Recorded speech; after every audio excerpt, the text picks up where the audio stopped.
couple of takeaways out of those first two presentations. First of all, from Sun's side, out of those 9 macroeconomic indicators that he gave us, they're all very, very good. This is the best macro conditions that Vietnam has experienced in recent times. Those interest rates are fantastic for residential development. Out of Zhang's presentation, virtually every asset class that she mentioned has improving health. So the overall prognosis or outlook for real estate is very, very good. Thank you for your attendance this morning. My presentation is a regional review. So far we've focused on what is happening in Vietnam. The purpose of my presentation is to have a look at the outside environment and how we're competing against our peers. So that if you're a fund manager or investor, you can rank Vietnam critically against its neighbours as an investment destination. First of all, we'll start off with GDP growth. It's a little bit of a dull thing, but it's a really good measure of our performance. So we can see that Vietnam over the near term has a pretty good outlook. We do have some of our competitors, notably Philippines, starting to increase their GDP growth as well. What is really, really good in the Vietnam story is it's part of ASEAN. And ASEAN growth over the near term is going to be the highest in the world. These are emerging markets. Emerging markets are new consumer markets. Mature markets, established markets are replacement markets. The reason for this GDP growth is that new to market consumption. Continuing on with the GDP, this is borrowed from Stan Shah at a seminar last week. What this is saying, I apologise for the quality of the graphic, but what we see here is Vietnam against our regional competitors. We can see that the internal and external makeup, this is domestic GDP here, and this is external GDP makeup. So for 2014, Vietnam did very, very well out of the external GDP contribution. What we're seeing in the future is that we're going to have an even better domestic GDP makeup, as well as still some strong foreign or external GDP contributions. World Bank, we quite often get asked, when is Vietnam going to take off? When is it all happening? We're ready. When are we stepping up? When are we continuing on? World Bank's done a very interesting little study. What this study does is look at the time after reform. And if this uses Vietnam's reform as about 23 years ago, and it's got China at about 33 years, then we can see Vietnam's in there. The graphic doesn't show up very well. We're somewhere here.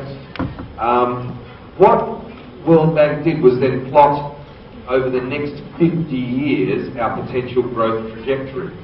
We plotted that against a very well-developed Korean growth story. Came up with these two extrapolations. The first extrapolation is continuing on at about 5% GDP growth. That puts us in our cohorts of sort of Egypt and Thailand. If we can get to 9% GDP growth, then we can achieve this stellar performance of Korea. Vietnam has already had wonderful GDP growth up to 2011, 3.5 times. This is a staggering amount of GDP growth historically. What is also good is a large amount of that GDP growth has stayed within the wealth effect, or the Gini coefficient, so that the broader population is shared in that increase in prosperity.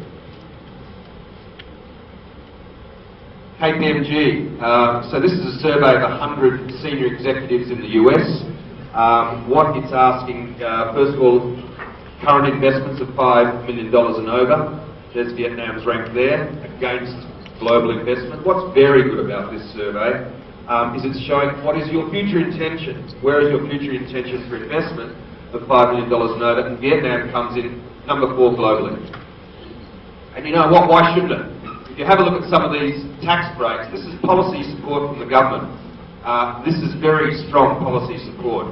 For those CFAs in the room, I think you can probably quickly calculate what's going on with this tax here. So we've got tax breaks over 15 years, we've got a reduction in tax, tax exemption. I don't think there's very much tax at the corporate level being paid there. Pretty attractive policy support from the government, particularly for these high-tech sectors. Global tourism. Tourism is one of the most sustainable and beneficial industries for the economy. Global tourism 2013 increased by 5% per annum, good number. Vietnam up to 2011 was increasing at 22%. Expectations are that we will grow at 8%. I think our visitor arrivals this year are going to be somewhere around 10% year on year. So Vietnam is in a good situation for tourism. We all know the construction of the airport. We're seeing 85 days in Dubai. That's not far away. That's going to push things along. What is interesting out of this WTO survey is outbound travel. And so outbound travel typically, and particularly in Southeast Asia with the emergence of low-cost carriers, is going to increase exponentially. We've just done some very quick numbers here. There's around 13.3 million travellers very, very close to Vietnam that we can take advantage of. So tourism is a good story. Why is this important for property? Well, they all have to stay in hotels. This is a benchmark survey by Savills. It's available from us. It's on our website. Please help yourself to it. It tracks a whole lot of asset classes. It comes out every half. It's just been released. Prime benchmark for hotels is showing Ho Chi Minh City and Hanoi at the lower end of our regional peers. You can see there that Hanoi, ranked by TripAdvisor, has just become the cheapest destination globally for a city break. That's taking into account accommodation, taxi, some wine and some food. So it's very, very expensive and very good quality. We're staying at the Lotte Hotel, newly opened, and I tell you what, for $140 a night, this is one of the best value hotels in the world. It's fantastic. Continuing on with the benchmark, we can see here the offices. Again, offices, Vietnam's down the end of the pricing. It's some of the more modest costs for offices. Only one half ago, both Ho Chi Minh and Hanoi were down here. So we can see that with the supply side effect in Kuala Lumpur and Manila taking place, their prices are coming down as well. What is very, very interesting about the office market is it is run directly off GDP and FDI. I had the same Standard Chartered presentation last week. New York CEO mentioned there was over $70 billion of foreign investment over the next 10 years. That's a really big number. $70 billion is a lot of foreign investment coming into this country. And that's made up Exxon, 20 billion, PTT, Samsung, Formosa. You guys all know the investors that are coming. So this is an enormous amount of wealth coming into this economy that at some stage will translate into demand for offices. Retail, you just heard from Zhang's and Sun's presentation, 6.2% growth, real growth in retail sales. Doesn't happen anywhere else in the world. It's very, very good. Admittedly, not much of that has been in the FMCG, so that's a little bit disappointing for some of the suppliers. But 6.2% retail growth is a really, really good number. This slide is just demonstrating the gross rent change across the region. So these are all of our peers. What you can see is there's a fair bit of noise occurring. There's a fair bit of volatility in here. Ho Chi Minh and Hanoi on the retail side hasn't moved very much.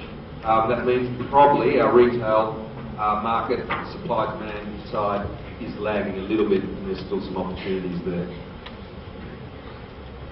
Savills has now produced another, we produced another magazine. It's called 12 Cities. It's a little bit of a snapshot, comes out every half. The second half one has just been produced.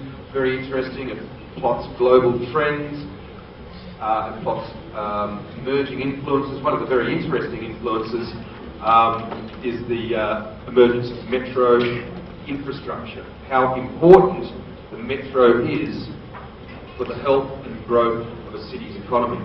And so that's covered in this one very, very well. What is also covered here is the cost of accommodation and doing business in each of these cities. London, for the first time, has topped the list after Hong Kong was there for 5 years. So London has now become the most expensive place to live and work. Capital values are the highest, greatest rise in Dubai, and the greatest rise in rents in Dubai also, as that country city gets stimulated and the pump gets primed. Another interesting thing is 25-year capital value growth across the whole series of asset classes. Cars, fine furniture, jewellery, prime property, general property. What you can see, the clear winner here is prime central London. If we use that as a proxy for most cities, then investment in prime real estate is clearly going to do you very, very well over the longer term. Continuing on the 12 cities, this one is our first half performance. We've put Ho Chi Minh and Hanoi up against those bigger cities. We've had a look at the capital values, the rents, and the office rents. You can see that they're ticking along okay, probably with the exception of the Hanoi office rents, which we know is very supply side driven. We haven't moved very much, and that's okay for the first half. That's good. I would expect the second half will provide a lot more growth there. I've also propped up here the Vietnam residential gross yields, 4 to 8%. That's what you're getting on a reasonable sort of property and a good investment location. But when you compare that across the world, it's not bad. It's highly, highly competitive. It's a good number. ASEAN. Every presentation I present ASEAN. There's, I think, one of my last slides on the importance of the future of ASEAN, the ASEAN economic community. How important it is to Vietnam. It is going to be a driver. Don't underestimate it. We've got a lot of consumers and a lot of GDP in the ASEAN region. 11% of global GDP. The cost of violence is around 11% of GDP. This is a really good study. I encourage you to have a look at it. It measures a whole lot of different elements, 22 different variables.